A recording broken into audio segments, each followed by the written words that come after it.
I'm Petrina with Skylight Farms, and we are in our brooder with about 270 chicks. They're about a month old, and yeah, just kind of give you a little mini tour of how we set things up. This barn was an old dairy barn, and this used to be 2 stalls. We took out the divider between these 2 stalls, and we have kind of a standard setup with heat lamps.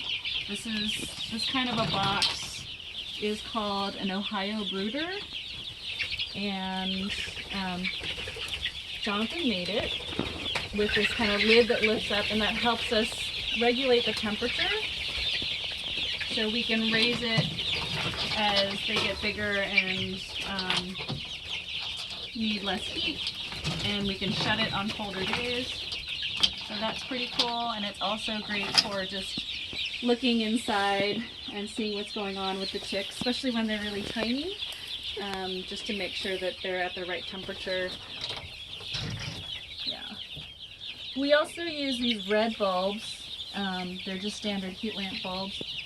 We've used clear ones in the past. The red ones are supposed to decrease the kind of natural urge of the chicks to peck at each other, and it seems to work okay. We don't usually have any pecking problems with our chicks. So here's a little guy. So they're starting to look like mini chickens and their combs are starting to fill in. They're super cute, and they've probably, I don't know, they start out like so tiny, and it's hard to imagine, but just in a month that they've grown this much. But anyways, they're so fun. We use these hanging feeders, and it does a couple things. It sort of trains them to use this kind of a more grown-up style feeder, but it keeps them a little cleaner to not have them on the ground with all the shavings and stuff like that. And it just uses gravity to feed, so it's kind of nice. We can just fill it up and not worry about it too much. And I think that's about it. Oh, one other thing that we have set up in here is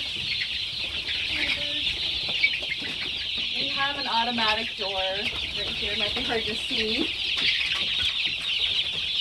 but once the chicks get big enough, we'll set that on a timer, and the door will just automatically open and close every day, and the chicks can go out. We'll fence off the area out there, and so they can sort of practice being out on pasture and enjoy the outdoors a little bit.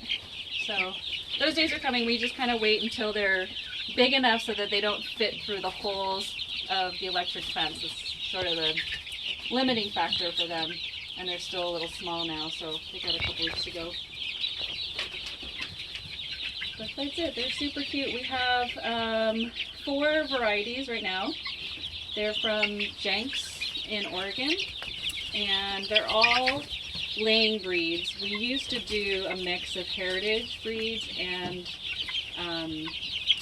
these hybrid layers, and just sort of realized that, if we wanted to actually make a go of the egg business, that the hybrid layers are really the best performing chicken. And so they are all from heritage lines. So we have these guys, are mostly from like Rhode Island Red and white and Leghorn stock, but we also have some of these blue and green colored egg layers that are derived from crusted cream leg bar.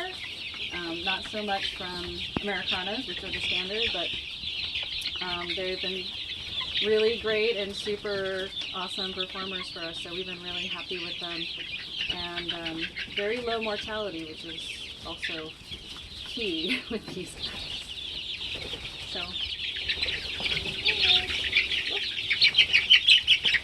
oh. Say bye.